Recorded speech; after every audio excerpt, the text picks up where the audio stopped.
Hello, welcome back to the channel.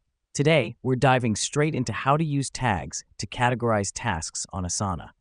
This is an essential skill for organizing your workflow and can significantly enhance your productivity. We'll start by creating a new task. Click on the plus New Task button on your Asana dashboard. This is where you'll input your task details, but we're here for the tagging.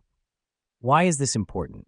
Tags allow you to categorize tasks, making it easier to search and filter through them. Now, look for the tags icon. It looks like a little price tag, and click on it.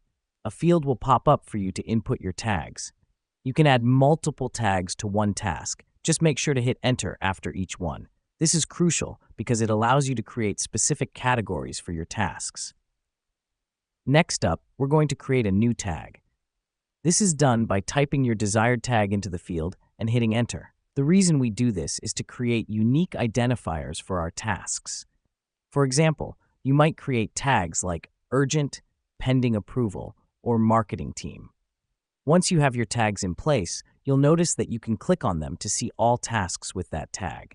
This helps us because it allows you to view tasks grouped by their tags, making it easier to manage your workload and team collaboration. Finally, remember to click on the Add Tag button to save your tags. If you don't, all your hard work will be lost.